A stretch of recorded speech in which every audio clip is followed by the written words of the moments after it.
Yami Norikawa, tell him to stay where he was, not to go back to the office. Then I had to send Virus Guy outside. And now they are hiding in a bush because they were running away from the he spotted Osawa watching him from the alleyway. Help, the man called out. Help me. Please. If these guys catch me, Oh. Apollo's eyes went wide when he got a good look at Osawa's face. You're... Huh? Osawa thought he recognized this fugitive too, but he couldn't remember from where. There were some real nasty guys after us, the man said. I know I have no right to ask you this, but please, at least keep me following. Oh, thank you. Thank you so much.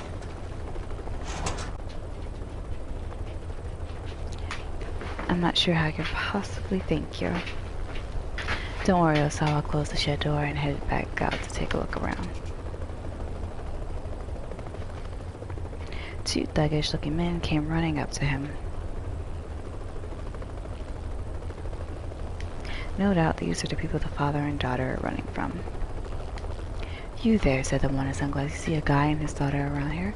They should have come by this way. There's a hint of menace in his voice. Man and his daughter? Ah, yes, I think I saw them run through here. Which way they go? That way. Sweet, we almost got them. The pair sped away. Osawa waited until they were fully out of sight, then called out to the shed. Alright, they're gone. The door stayed closed, however. I'm really sorry, the man called back from inside. Those guys might come back this way. Is it okay if we hide out here a little while longer? He sounded desperate. Pitiful, really. Sure. Go ahead, Osawa said. With that, he headed back inside. Evidently, he wasn't going to get any time alone today, no matter where he went.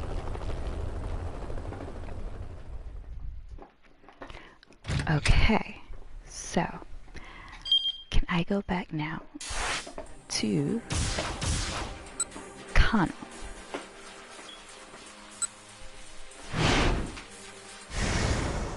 Because they shouldn't be in there now, right?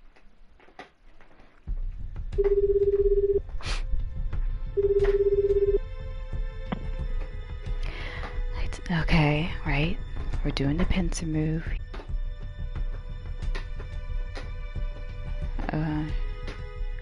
Yes! Oh my gosh, the second man approached the one holding the case. After exchanging this can't handful of words, he took the case and walked off. Toyama? I am the guy with the case. Got it. Toyama broke into a run, chasing at the man who's taking the ransom. Kano hung up the phone and rushed to close the distance with the other man.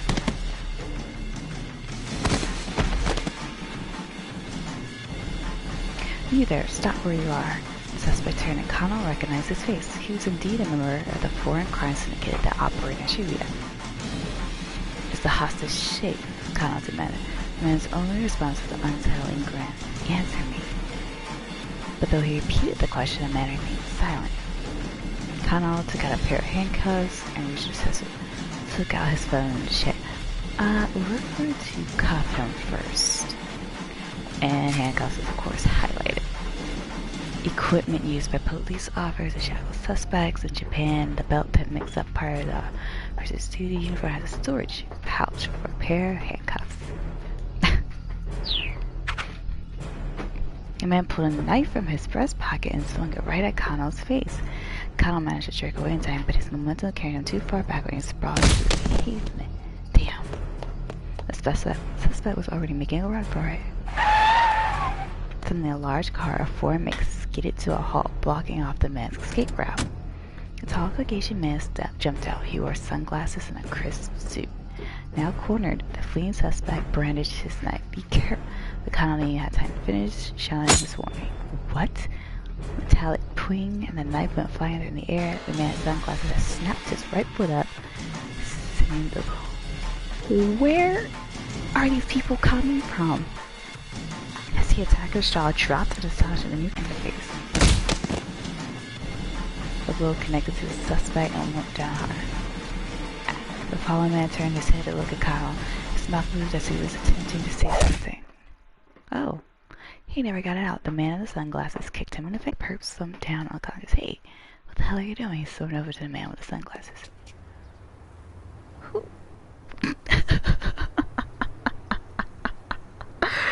Oh, gosh.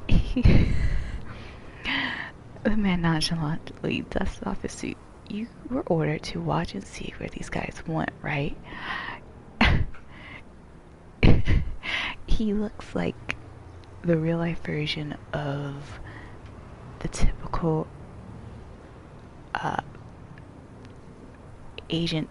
American agent spy you see in anime, if you know what I mean. He spoke in fluent Japanese. Of course he did. Who's never been in a situation where you suddenly had to speak in foreign.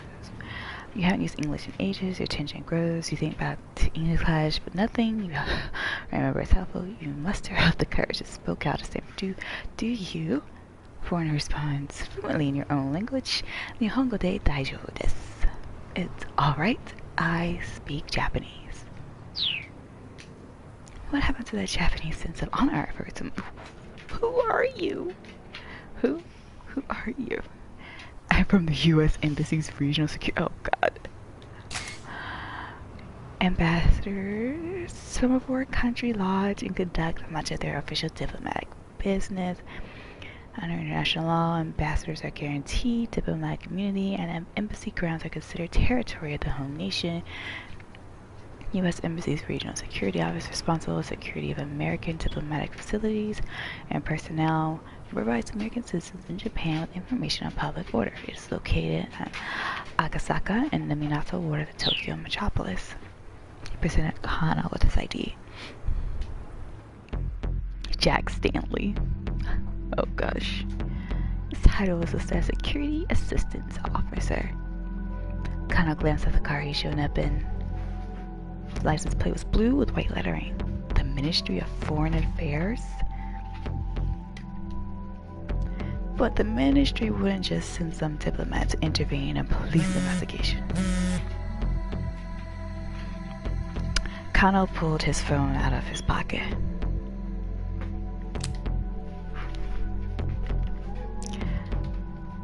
Sasayama's name was displayed across the LCD screen. How are things when you're in, Kano? I have a suspect in custody. How about you?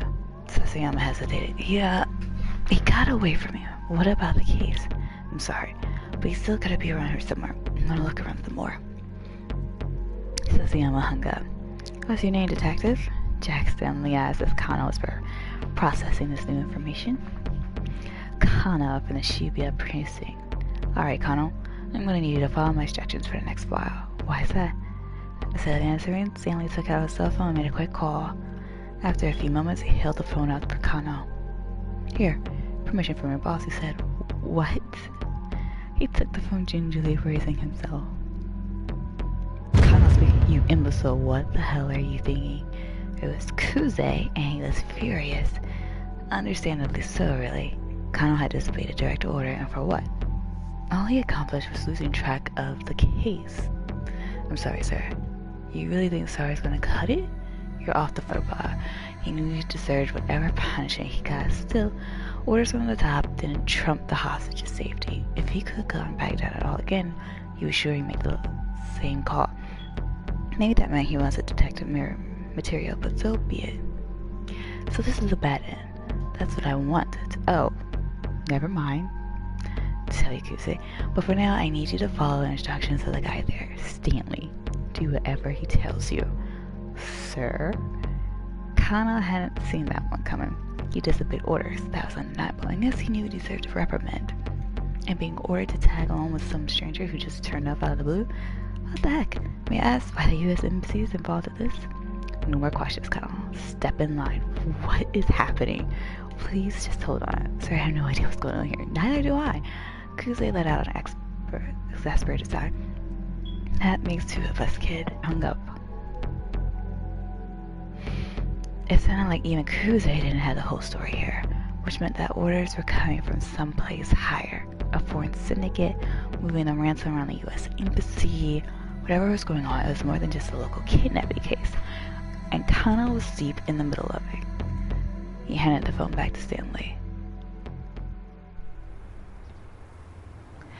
A few moments later, two detectives from the MPD arrived on the scene. Stanley handed over the fallen criminal to them. You're chasing a bum lead, you know, Stanley said as he watched them carry the man away. What do you mean, Kano asked? I mean, this kidnapping isn't about the money. Right. It's somehow about the virus, which I think the antibodies for the cure of the virus are in Maria. I think she's the kidnapped one. My priority is the girl's safety, right? Now your priority is doing what I tell you to do. Kano gave him a scowl, but Stanley ignored it. That guy we just arrested, he asked. He tell you anything? No, nothing, Kano said. Really now? All trace of emotion drained from Stanley's eye. His gaze pierced Kano like icy daggers. It held a glimmer of something dangerous, something Kano had seen plenty of times to see join the force. He wasn't looking into the eyes of some diplomatic liaison. No, this was a man who knew how to kill, who killed people before. With some effort, Kano managed to regather his sense of professionalism. He didn't tell me anything, he repeated. I just knew he's a member of some foreign crime syndicate that works out of Shibuya. I probably know some of their hangouts. Show me, Stanley said, cool as an automated robot. Cucumber. Cool as a cucumber. How about that? Guess it.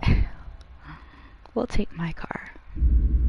Kano wiped away the sweat that had beaten on his brow as they headed for the vehicle. He was just sliding into the passenger seat when Kusei radioed over the wireless. Okie dokie, folks, listen up. The childish tone was back in his voice, full force. Kano stiffened no reflex. He knew what that meant. So, he told me Osawa has, like, gone missing. What? Wasn't Tatano supposed to be protecting her right now?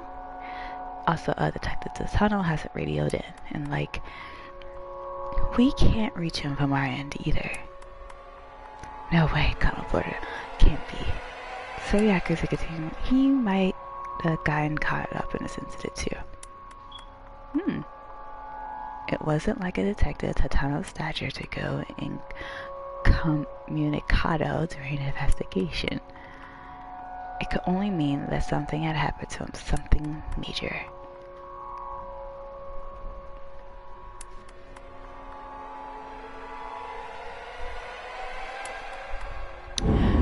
Is Tatano the guy who's trying to kill Hitomi, perhaps?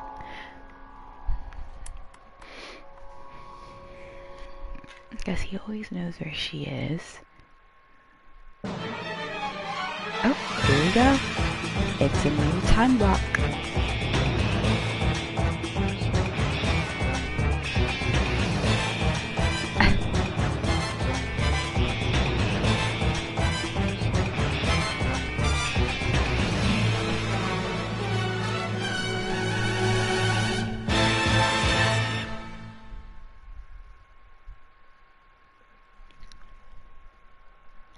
Who can you trust?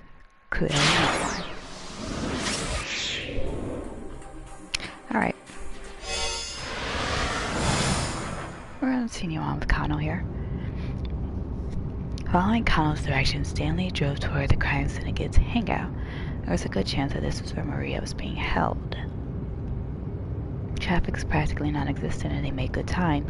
They cruised down Miyamazuzaka, then passed the train station toward Dogensaka.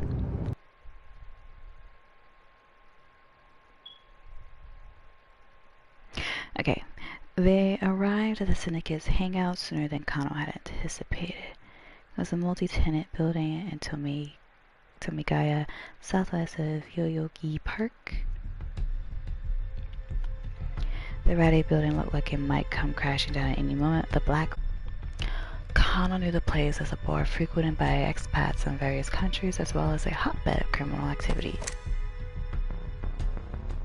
I'll take points, Stanley said. You back me up. He pulled a handgun from his suit pocket. It's a compact Glock.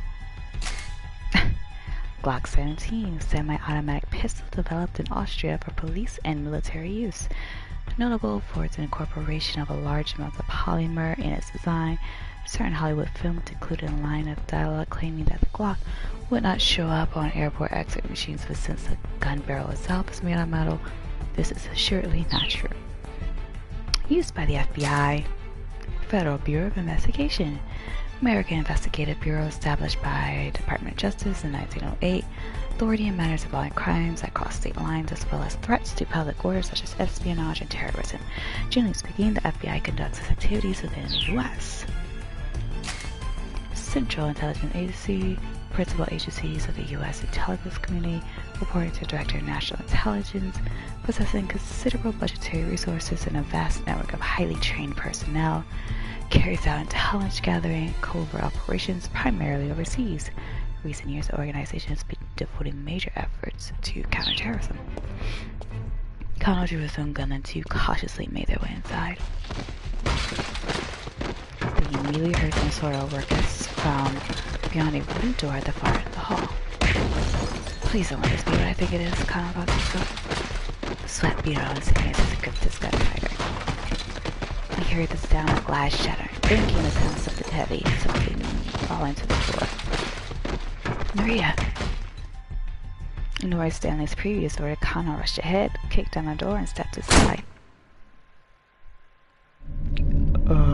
What the? He walked right into a massacre. There were nearly a dozen bodies sprawled across the floor. He thought he recognized them all, men who participated in the repeated case handoffs. What is happening? Each appeared to have been stabbed to death. Had these guys all turned on each other? No, that couldn't have been the case.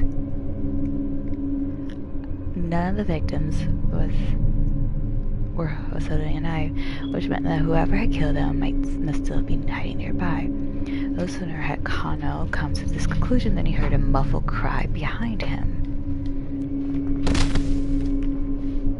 Stanley. And Stanley is also down. What is... The American was sprawled on the floor, face down. Kano rushed over and knelt beside him. Stanley was dead, stabbed through the back. Without an instant hesitation, Kano stood up again, gun at the ready. He scanned his surroundings, but there was no sign of the killer, but that was impossible. Stanley had been killed mere moments ago. Someone had to be here somewhere.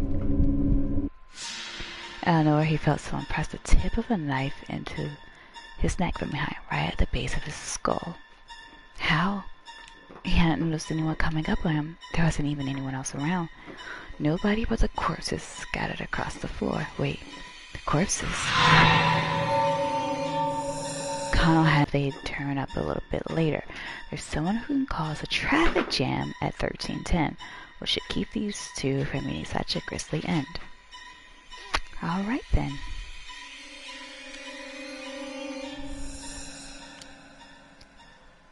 This game just keeps getting weirder and weirder.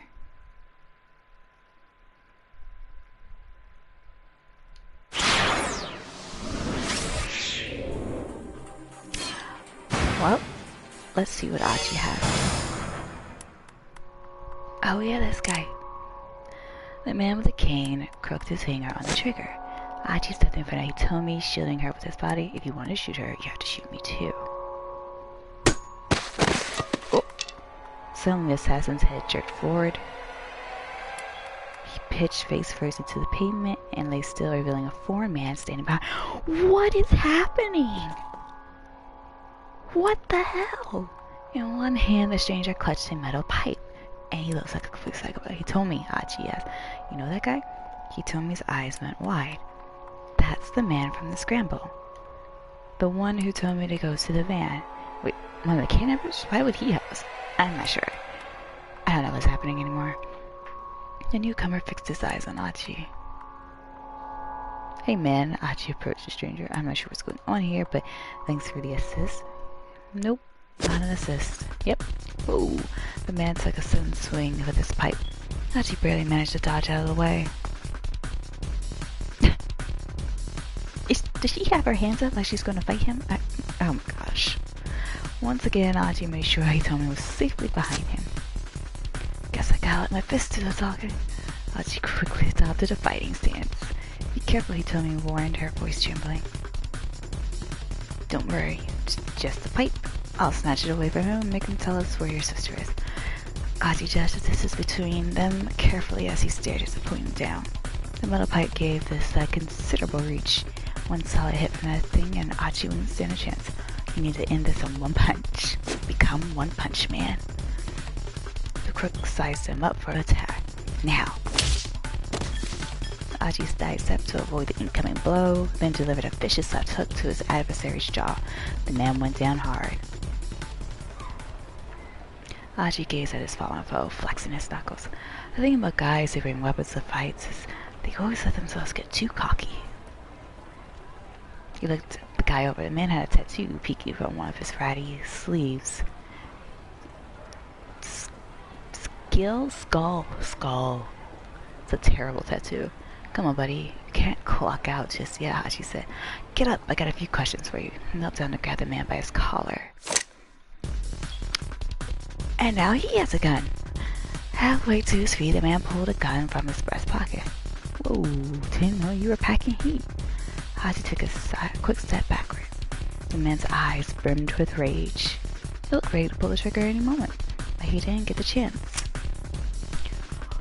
And it's a standoff. The man with the cane had regained consciousness. Back on his feet, he trained his own gun on the foreigner.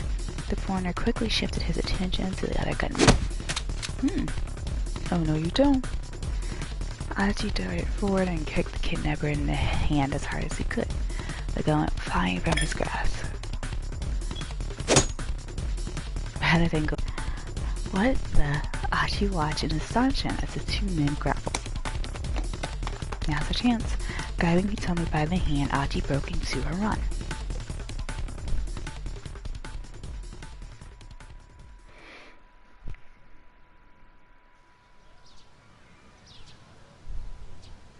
They ran for a long time, finally stopping to rest in a quiet, municipal park.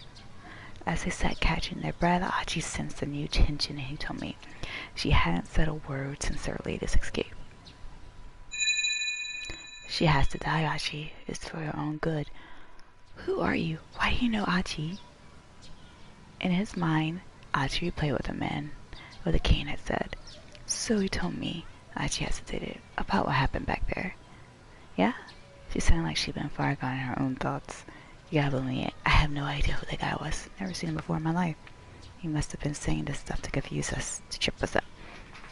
Yeah? He told me said again? Is that what's been bothering you? Huh? Now it's Achi's turn to go monosyllabic. Well, Achi, you're kind of famous around Shibuya, right? I don't know about that. Way back then, he'd been the leader of SOS. Nowadays, he's just some guy who picked up trash. There's nothing to brag about. When someone's famous, it's not unusual for someone else to recognize them and know their name. So yeah, I was surprised back there, but no matter what the meme has said, I trust you. I mean, look how many times you put yourself in danger to protect me. Hitomi sounded pretty resolute. Achi was glad she believed in him, but that raised another question. So then how come you've been so quiet? I've just been thinking about things, like what the man from the Scramble might be after. It was true that his actions didn't make a lot of sense. Yeah, he seemed more interested in taking out the man with the cane than going after you. Maybe there's bad blood between them. Maybe it was a case of mistake. I think it's bad blood. Achi let out a little chuckle. If we're lucky, maybe they'll take each other out for us. He felt a rush of relief, reassured that Hitomi didn't doubt his motives. Regardless, though, we had to check down that blue van. The sound of a child's cry came in behind them. Oh! She fell face first. They saw a kidnapper rushing toward them. He had knocked over the little girl who was in his way. No rest for the weary, Achi sighed. Yet again, he and Hitomi sprinted away.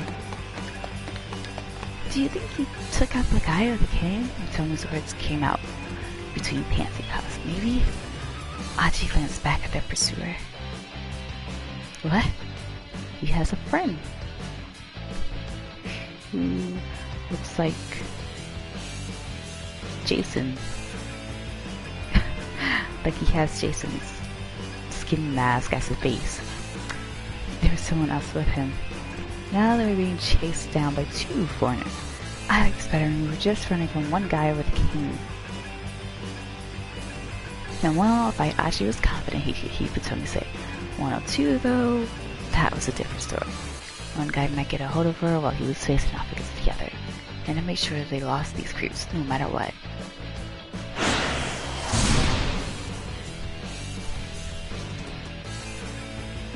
Keep out. Alright.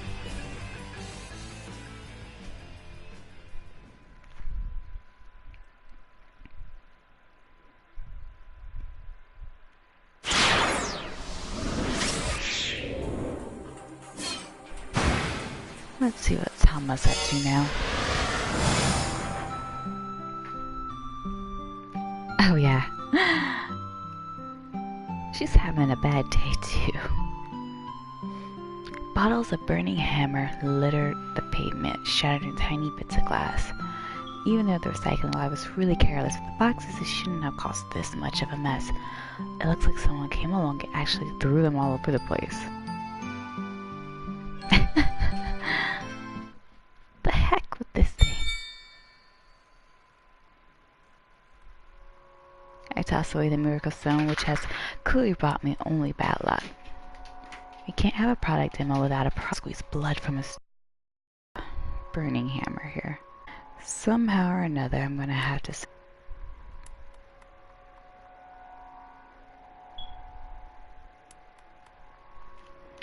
The flyers have already been handed in hammer. I may have to put it into some new bottles.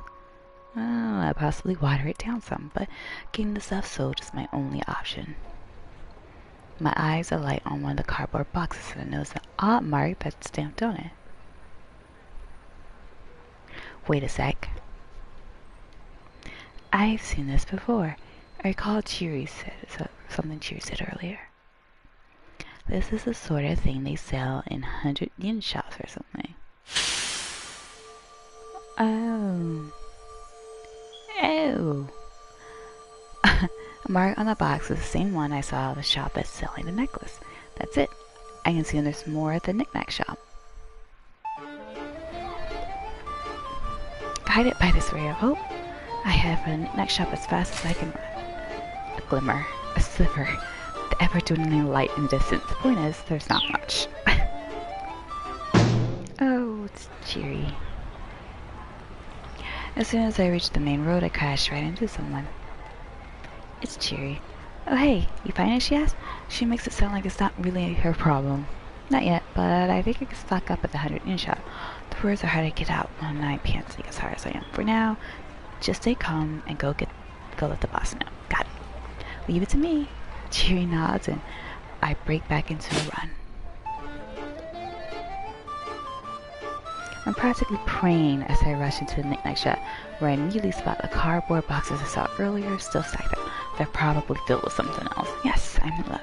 I dive into one of the boxes to check what's inside.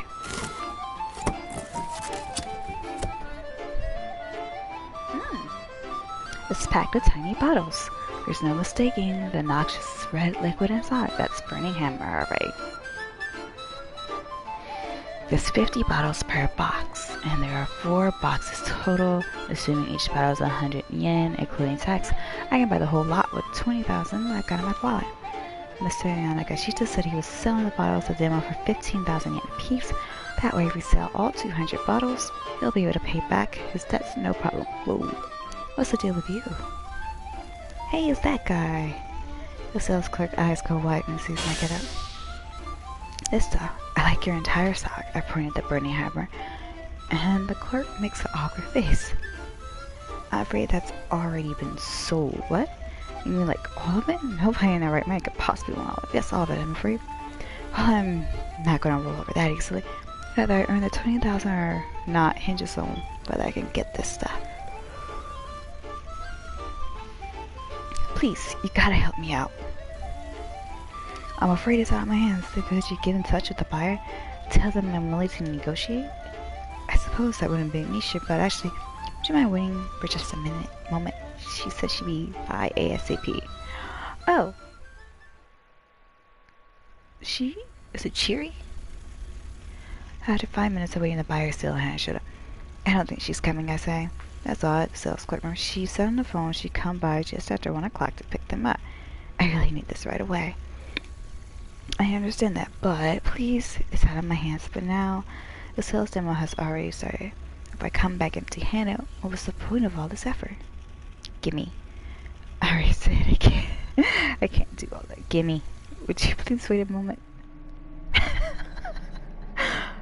Why did I spend all the time trying to hand out samples? Why did I put this stupid costume on? Why did I miss out on lunch? Why? What was it all for? Supper. What? Yoink! Seized in a moment, I snatch up the boxes of burning hammer and make a run for it. Hey, hold it right there, miss. Sales clerk is quick to bar my path. Oof! I barrel my way right past him. And goes crashing into the display case. I heard a thud and a gurgle. Some sort of liquid begins to gush out from a red dot nearby. It's a cigarette.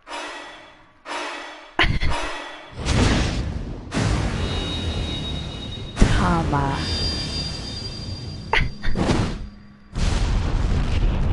The burning butt ignites the liquid in a sudden massive blaze. Well, this was a bad end, definitely. And now for today's news. Shortly after 1 o'clock this afternoon, there was an explosion at a variety store in Udagawacho in Shibuya, the cause of which remains unknown. Eyewitness reports seeing an individual wearing a full-body cat costume fleeing the scene in the aftermath of the explosion. Police consider this individual a person of interest and have not ruled out the possibility that this bombing was a terrorist act. Several hours after this incident, the cat remains at large.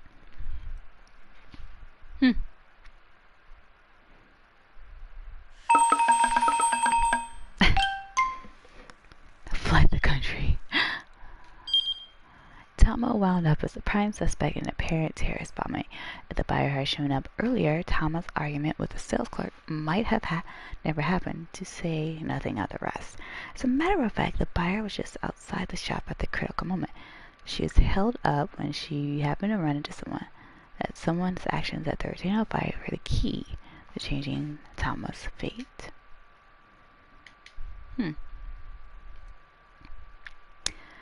So someone is outside the shop for Tama, and someone's supposed to cause a traffic jam for Kano.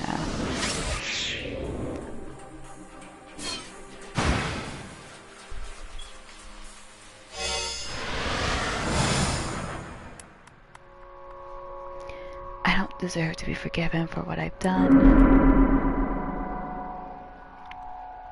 We may have both done the same thing, but my motives, those are different, and so I don't regret what I did. And yet, if someone were to ask if there is some small part of me that wanted to see the results of my research, I could not deny it.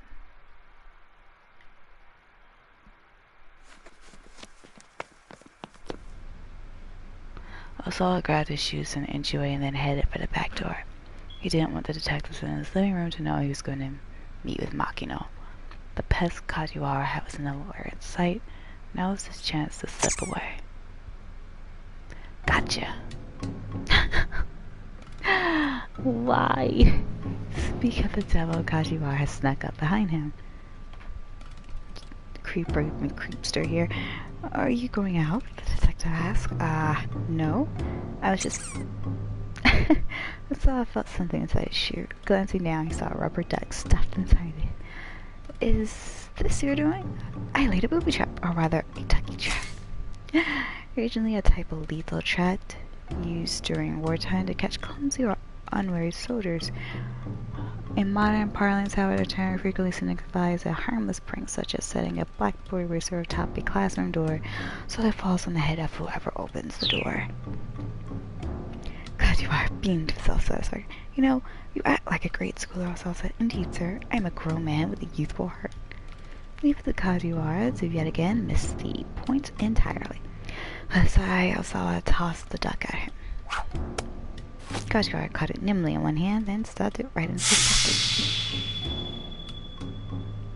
I won't tell you that you aren't allowed to leave, sir. All I ask is that you tell me where you've been and where you plan on going. My work is highly confidential. I'm not at liberty to discuss just anything about... Oh my gosh. Please try to work with me on this, sir. Kajiwara interrupted. He leaned in uncomfortably close.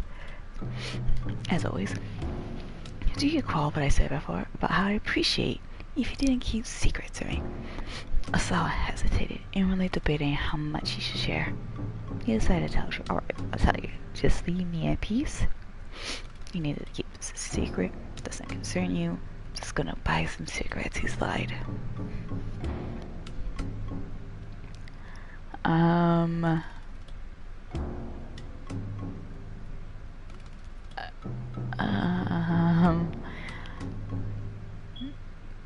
What if we say we're buying cigarettes? I will probably have to come back to this. Kajiwara flashed the offers. Now that's odd, huh? Didn't think you smoked it. I'm getting them from Mai. I've never seen your wife smoke either. And besides... Kajiwara leaned in closer to him. Your wife isn't even home right now, is she? This wasn't going as Osawa had hoped. Evidently he wasn't a very good liar, and so he decided to double down. Alright, fine. It was actually Mr. Tanaka who was asking to get them. Oh, now that's surprising. That's the sort of thing he asked of you, Mr. Osawa. Holy crap. Kajiwara was genuinely gifted at getting on one's nerves. Osawa barely contained the urge to punch the detective right in the face. Well, no matter, I suppose, Kajiwara went on last. Just try not to wander too far, and also... he produced something that looked like a small transceiver from inside his coat. Please take this with you. What the heck is that? It's a bug tracker, sir. It'll keep in response to a nearby listening device. I don't need this. He pushed Kajiwara's hand aside, and the bug tracker fell to the floor. Mr. Osawa, you mustn't underestimate the lengths to which these kidnappers might go. For once, the detective's face is all seriousness. Alright, fine. Osawa snatched up the device and headed out the door.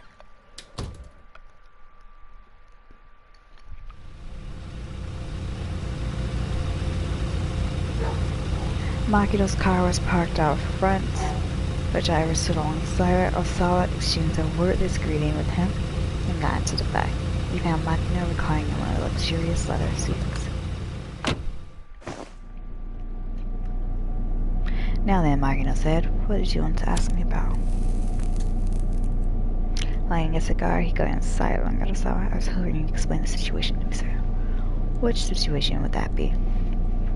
So he's really going to beat around the bush, even now. Osawa suppressed an urge to shout at him.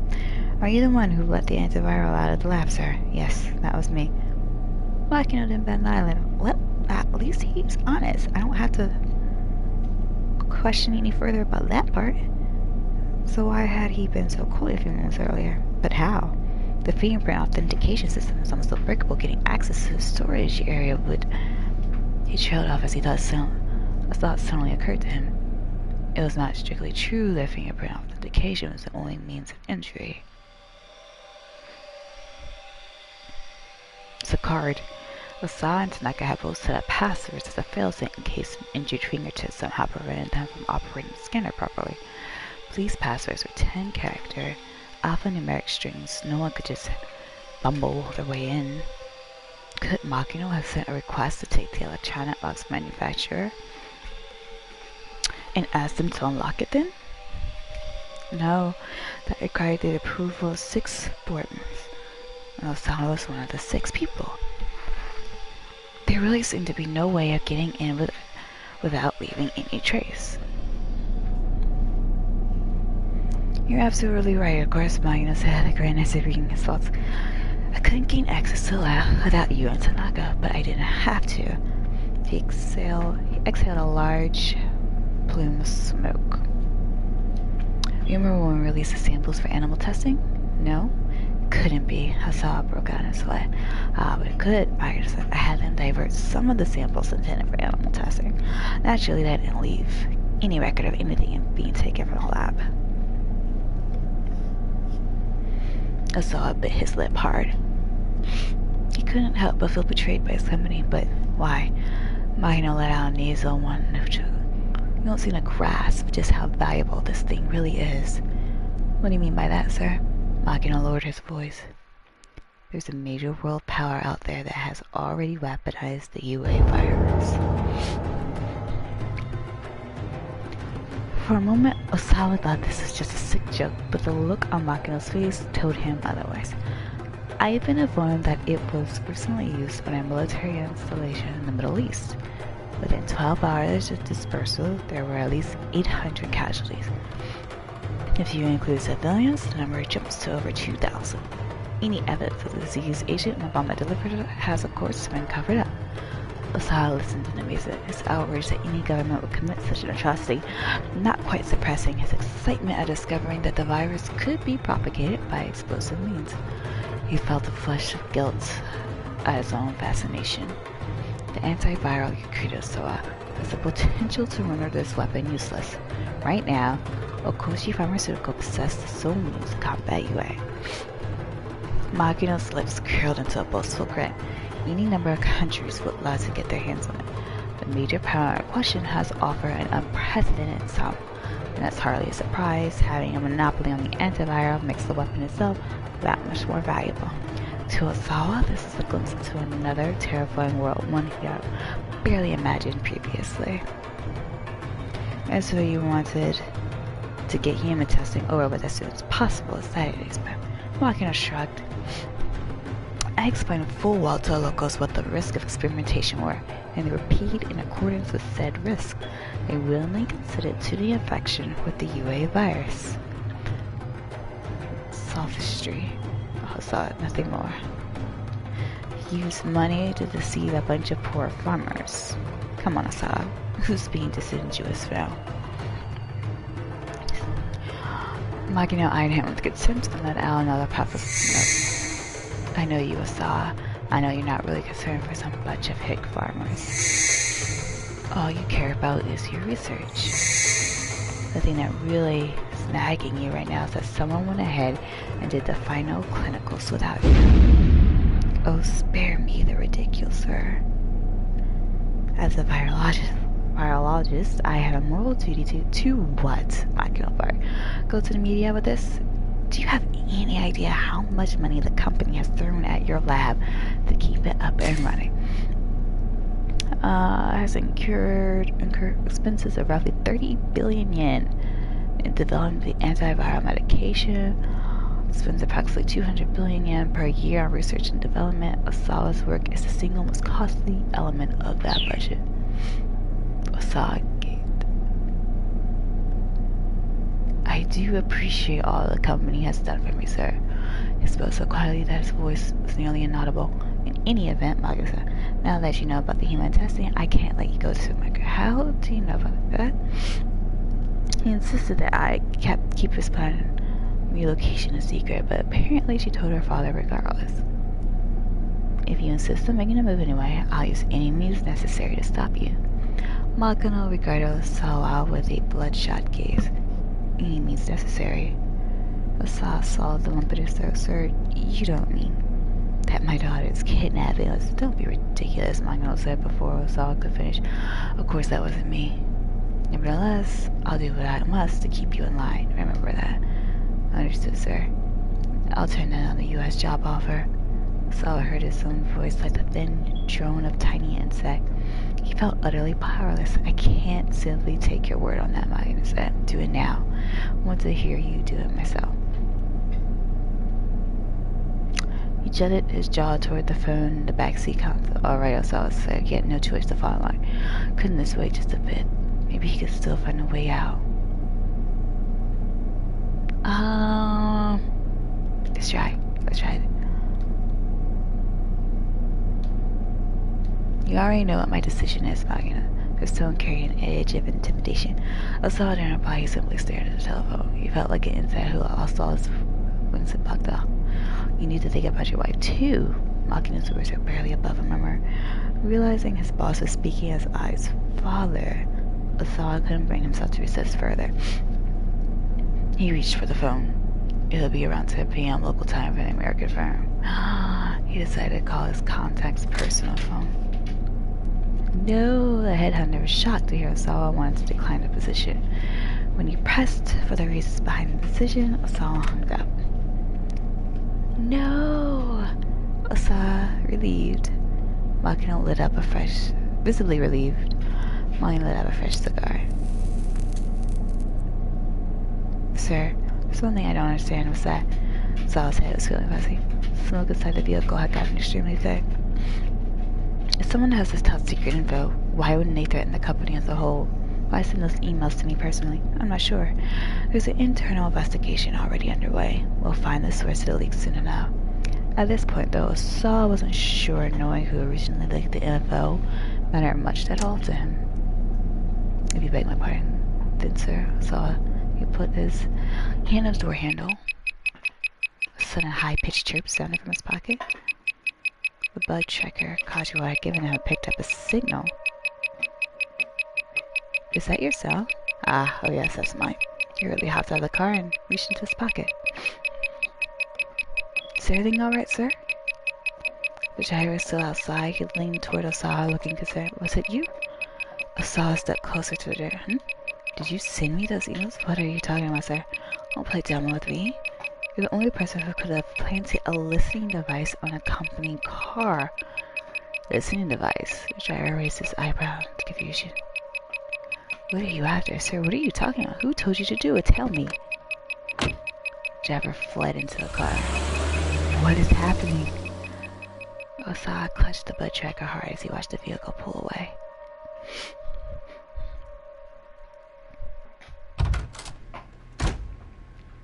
This bitch. He went back into his house, still gripped by confusion to find the highway in the entryway. She must have gotten home while he was out. You were with my father, weren't you? She sneered at Osawa as he slipped off his shoes. I was, and it's over. What's over? She knows damn well. He struggled to contain his irritation. America, I'm not going here. Oh, really? Well, that is good news. She sounded sincerely pleased. Maybe a little more pleased than Osawa cared for. I need to go finish up some work things, he mumbled. He hurried to his study up on the second floor. He threw himself down in front of his computer. There hadn't been any progress on the investigation, as usual. Just how long was all this going to go on for? Are all kidnapping cases just drawn out? Members of the team are all specialists. They receive training in negotiation, high-speed motor phone records, acquisition. Osawa was growing more and more uneasy. That's an idea.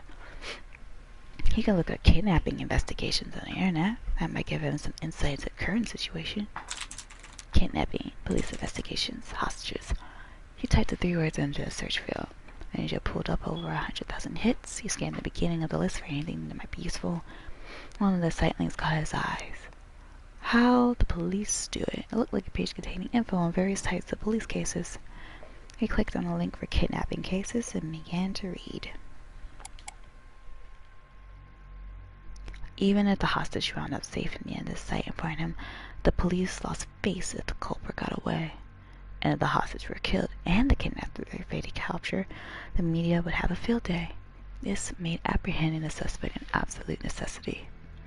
Even if a person's life was on the line, when it came to a kidnapping case, the police prioritized making the arrest. You were just having a terrible day, Osawa. Taking his hand off the mouse, Osawa sat back and laughed. He wasn't going to be able to relax until he heard Maria's voice again. Or, he told me, the other one's missing too. Okay, but sure. But if the police prioritized arresting the suspect, why were they just letting things stay in limbo now? Didn't they have the crooks under surveillance? He couldn't wrap his head around that. The internet hadn't been able to give him the info he hoped for after all. Unable to do anything for Maria, but wait, he turned his thoughts to the house. Opportunity to transfer to the US had passed him by. The research facility in America would have been top tier. Some part of him still couldn't quite accept what had happened. He stole a quick look back at the door, then surfed to the Aya Kamiki fan community for people 40 and over. Whenever something was weighing on his mind, posting these forums seemed to turn his mood back around. He knew that now wasn't really the time to do this, but he needed to do something to calm and quiet his mind. He started a new forum topic. In the title field, he wrote, Aya Kamiki expanding into the US. With Aya Kamiki still at the height of her popularity, did anyone else think it would be exciting she ventured to the American market? I know I would. She's not the sort of artist who deserves to be confined to Japan. She should be recording at an American studio staffed by the industry's best. I'd like to see a career really take up. Obviously, he is talking about himself here. It is very thinly veiled. He wound up getting into a little back and forth, so hopefully you get a response from someone else soon. What? A sudden shrill noise startled him so much that he nearly cried out. His heart fluttered like that of a young child being caught in some prank. Realizing the sound was coming from his bug tracker, he pulled it from his pocket and took a few breaths to steady himself. Evidently someone had bugged his study as well. Tracker in hand, he walked toward the center of the room. What direction was the signal coming from? He tried heading toward the window. Here, maybe? Next, he headed to his desk. Here, too? The blood tracker is picking up signals from all over the room. Had there been that many listening devices planted in here? Mr. Osawa, it's Kajiwa. Ah, perfect timing. Osawa hurried to let the detective into the study. The blood tracker is picking up. Oh, yes, from all over the room. What should I do? Mr. Osawa, please come in. As if that's even possible right now. It feels like there must be 10, maybe 100 listening devices in here. Kajiwa didn't miss a beat. Let me be honest with you. That blood tracker is broken. What? Osawa was dumbfounded. Broken? But this is the one I got from you, right? Oh, yes. But mine isn't detecting anything. Kajiwa produced an identical bug tracker from his pocket. And as he said it wasn't getting any signal. As I recall, Mr. Osawa, that one was dropped on the floor when I was trying to hand it to you. Ah, yes, that's right. That must have been when it broke, sir. Oh. The strength ebbed from Osawa's body. He didn't have the mental energy to be angry anymore. He gave the tracker a whack at the palm of his hand and the beeping stopped. Right, he said. What can I do for you? Kajiwa caught his hands together if he just remembered something. Alright, we have a big problem. The toilet again, Osawa said. No, it's not that. Something worse. Kajiwa's face turned grim. Something worse? Something happened to Maria. He needed to hear the detective out. There was no way to leave that point. Saw it in. Let's see. What is it? Osawa asked. Go on, tell me. He did his best to remain composed. Well, you see, we ordered lunches for everyone, and it looked like there were 2 still left over, so I wound up eating them. There's an awkward pause. Osawa didn't have the foggiest idea how to respond. My deepest apologies, sir. I ate the lunches intended for you and your wife. You ate 3 lunches then? Kajiwa bowed profusely, and I still do need to apologize. They were tonkatsu bento boxes, and they were delicious. The meat was so tender, and the batter so crisp. With each and every bite, the rich flavors just filled my mouth more and more.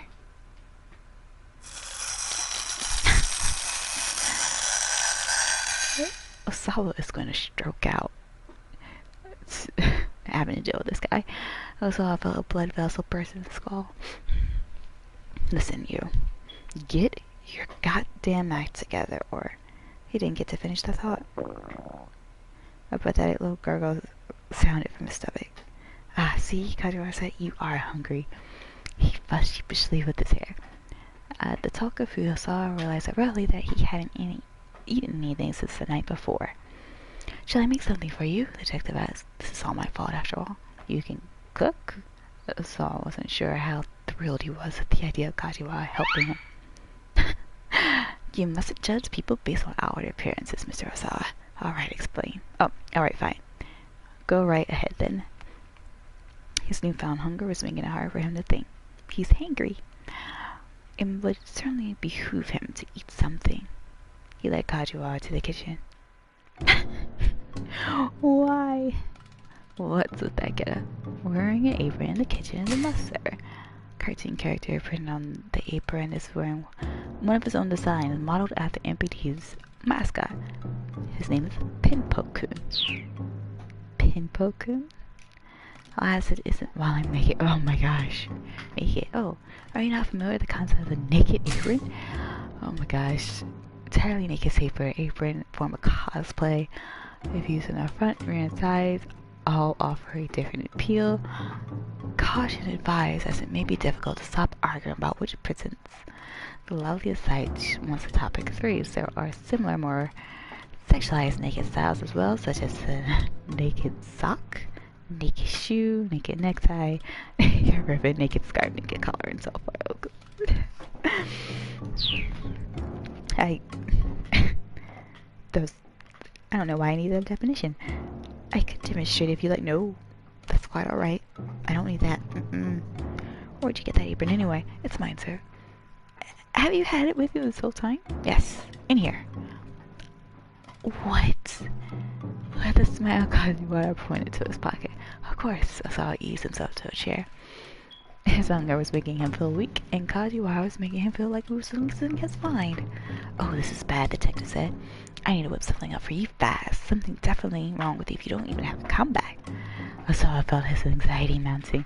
Just what sort of food was this insufferable oaf going to make anyway? Probably nothing worth eating. Mrs. Bet, he's probably going to make him a 5-star meal. For now, he just had to pray he wound up with something edible. Maybe it was better to ask Tanaka to make his lunch instead.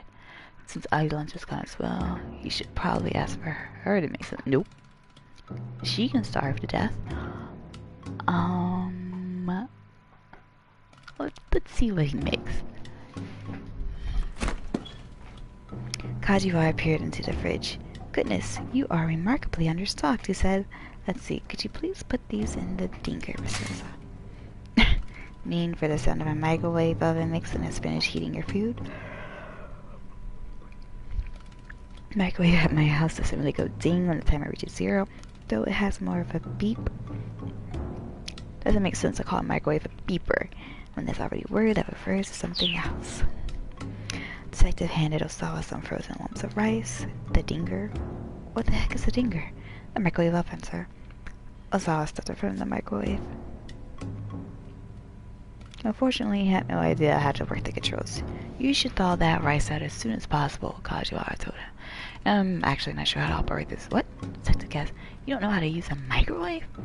Osawa could only nod in silent shame. It should be just as simple as turning the dial. Which one? That one, sir. The one on the right. Osawa turned the dial and crossed his arms with a satisfied grin. Mr. Osawa, you need to put the rice in first before you do that. Well, you didn't say that, Osawa snapped. I've never worked in a kitchen in my life. Don't ask me to do things that are this difficult. Very well, I'll handle this from here. Why don't you get out the bowls and chopsticks then, sir? I have no idea where the hell those are kept. Don't you live here? Kajiwara let out his head. Alright then, please just sit and wait, sir, he said. And here, take this. Kajiwara pulled out a sheet of bubble wrap from his pocket. Use their fingers to pop the bubbles. That should help you calm down. Too trained to argue, so did as prompted, starting to pop along the sheet.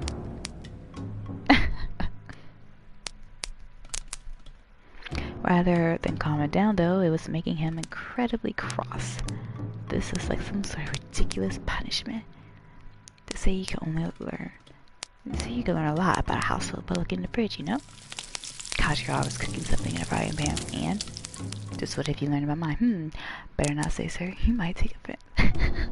Osawa snapped another bubble between his fingers. He's gonna run out of bubbles to pop. Ah, the rice is finished thawing. Kajiwara topped the steaming bowl of rice with the fried egg he whipped up in his pan.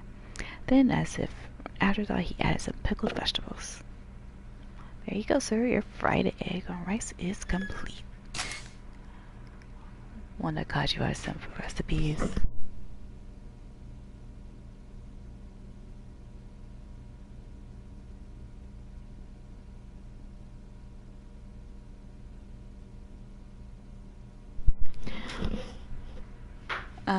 Others include his white spaghetti, simply spaghetti that's been flavored with butter, salt, and pepper after it's been boiled. Both are a bit too basic to be properly called cuisine, but it does take a certain skill to bring the best flavor out of the ingredients with such some seasonings. Kajiwara grinned from ear to ear. Go ahead and eat it while it's still warm.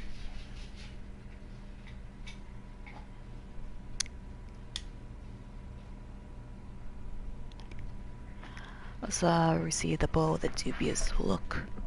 You aren't very good at cooking, are you? He said. All you had in your fridge were eggs and pickled vegetables, sir. I assure you it's quite delicious. I recommend breaking the yolk and mixing it all together. Reluctantly, Osawa brought a bite to his mouth. And it was delicious, wasn't it? That was good. Words came out almost unbidden. Isn't it just? Egg yolk and pickled vegetables pair quite well. He was so proud of himself. Osawa couldn't help but stop his face, slipping into a rapturous taste as he did. The more he ate, the more it stirred his appetite. I had no idea fried eggs could be this delicious. I know you probably have a long ordeal still ahead of you, sir. But please keep your chin up and hang in there. Kajiwara gave Osawa an amicable smile. Ah, that's right, he continued. And for dessert, we have banana. Oh, no thank you. Kajiwara grinned as Osawa held up a hand in refusal. Right then, when you finish eating, would you please wash the bowls? Me? Wash dishes? Osawa exclaimed in surprise, sounding like a petulant child. If someone else cooks for you, you should do the cleaning up. It's only polite. Fine, okay. While Osawa was doing the dishes, the bug detector went off. Director, if you have a moment, Tanaka pulled his head into the kitchen. Poked his head. I've got something urgent to discuss with you. What is happening here?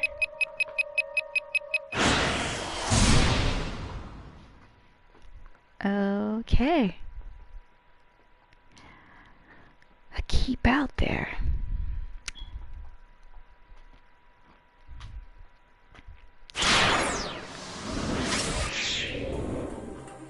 I think we accomplished a lot for the day. We'll continue on with Minorikawa next time. So I will see you guys next vid.